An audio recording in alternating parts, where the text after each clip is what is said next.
nombre es Octavio Ayala y vengo a hablarles de la lengua española, de su trayectoria, perspectiva y la propiedad del idioma. Bueno, quisiera empezar poniendo un video para esclarecer algunos temas de lingüística.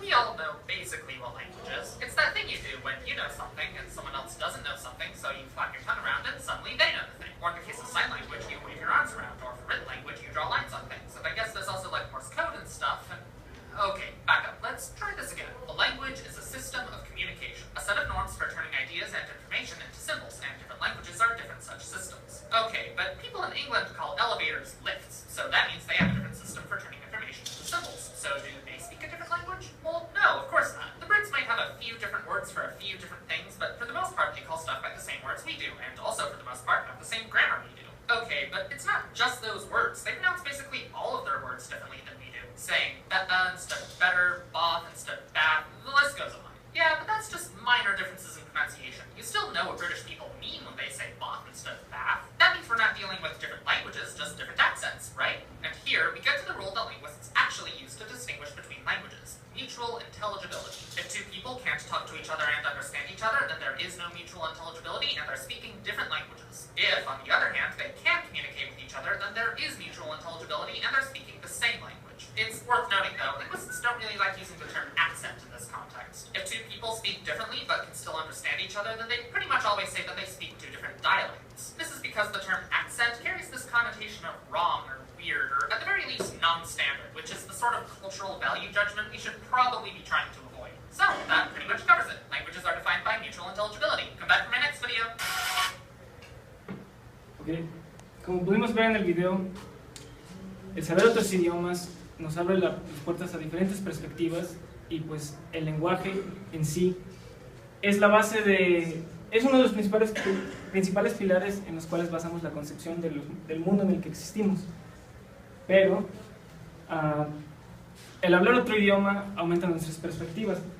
Podemos ver que al tratar de traducir una palabra a otro idioma podemos tener muchos significados, sea del español al inglés, o podrían tener ningún significado. Pero entonces, ¿qué pasa si en el español tenemos el mismo fenómeno que existe en el inglés? ¿Qué pasa si todos los que hablan una misma lengua en todo el mundo se comunican de una manera ligeramente distinta? ¿Quién habla mejor? ¿Quién se expresa mejor? ¿Las instituciones que regulan la lengua son dueñas de la lengua? ¿Quién es el dueño del español? Si yo les preguntara en este momento ¿quién piensan que es el dueño del español?, probablemente me dirían que nadie, o a la vez me podrán decir que España. Pero España solamente es el lugar de origen, el origen geográfico. Sin embargo, creo pertinente empezar a hablar primero del origen lingüístico de la lengua. El español se compone de diferentes corrientes lingüísticas, por así decirlo, en las cuales derivó del latín, una lengua establecida en el Imperio Romano, y de la cual se empezó a diferenciar por las particularidades de las personas que vivían en los lugares pues, que dominaba el Imperio Romano. Después se empezó a combinar con lenguas prerrománicas, es decir, las lenguas que se hablaban antes de que el Imperio Romano estuviera establecido, y finalmente con otras lenguas como el árabe, el celta y el gótico. Pero, ¿qué hace al español una lengua oficial? Una lengua concebida como tal. Creo pertinente analizar tres etapas principales de la historia literaria del español, empezando por el proto-romance, que fue la principal variación a partir del latín, en la cual se empezó a diferenciar una lengua distinta, una lengua del público, una lengua vulgar, por así decirlo. Aquí tenemos un ejemplo en el cual vemos los primeros escritos en español, los cuales empezaban a diferenciar del latín.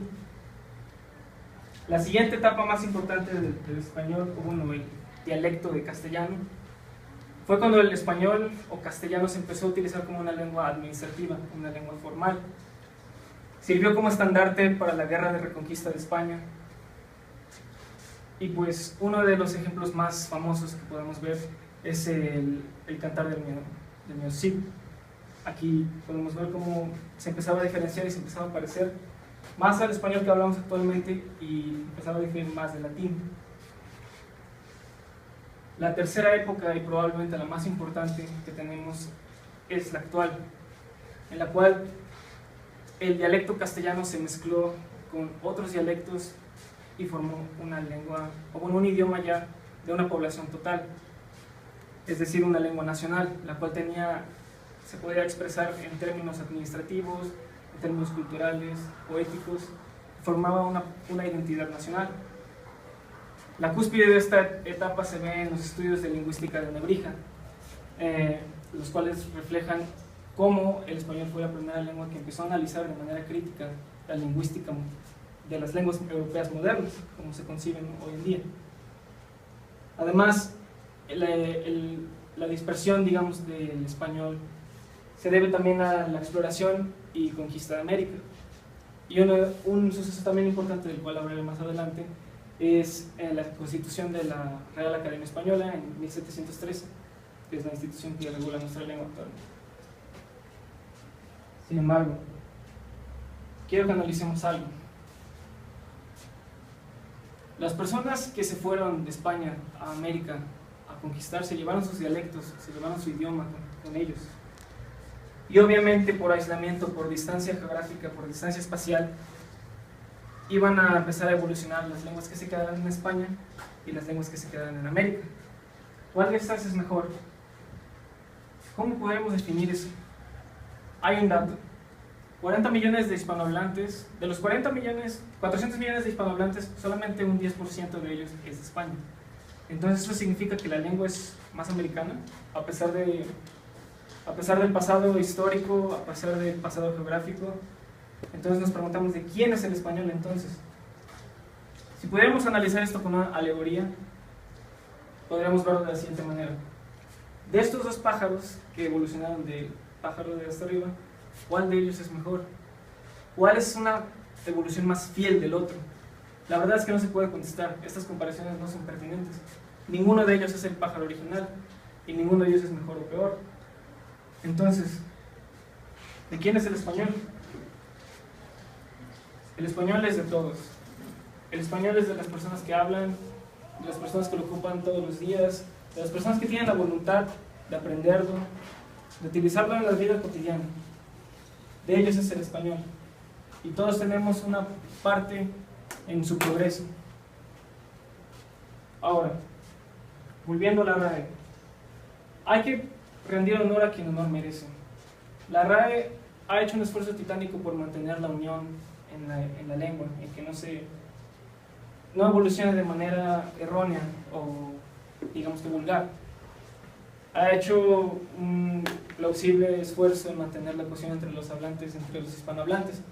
Sin embargo, últimamente ha caído en vicios y pues ha caído en lo que llamamos otra simplificación y fonetismo, en lo cual la RAE trata de hacer que la lengua evolucione bajo la demanda de la mayoría, en vez de una evolución natural.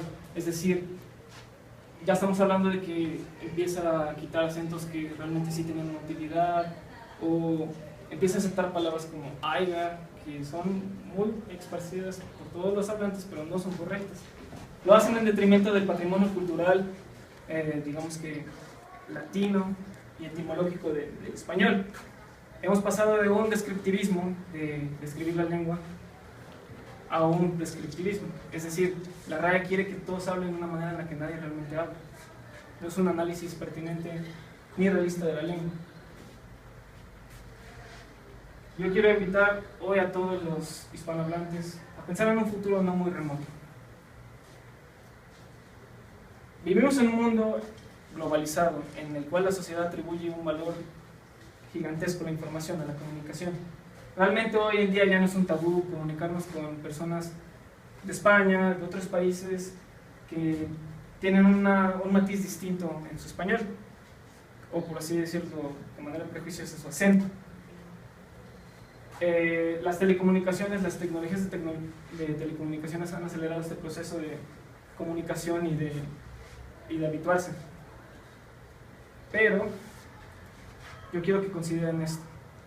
Actualmente, y va a sonar redundante, pero el 100% de los que hablan español son terrícolas, viven en la tierra.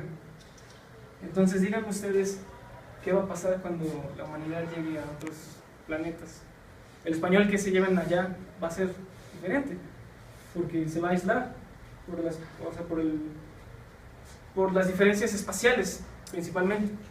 Tal vez podemos confiar en las instituciones, tal vez podemos confiar en las reglas que tenemos en la tecnología, en que no se va a separar de nuestro español, pero tenemos que tomar en cuenta que va a ser diferente y no por eso va a ser menos. Entonces el español, tanto terrestre como digamos que alienígena, va a tener el mismo valor. Y bueno, eso sería todo.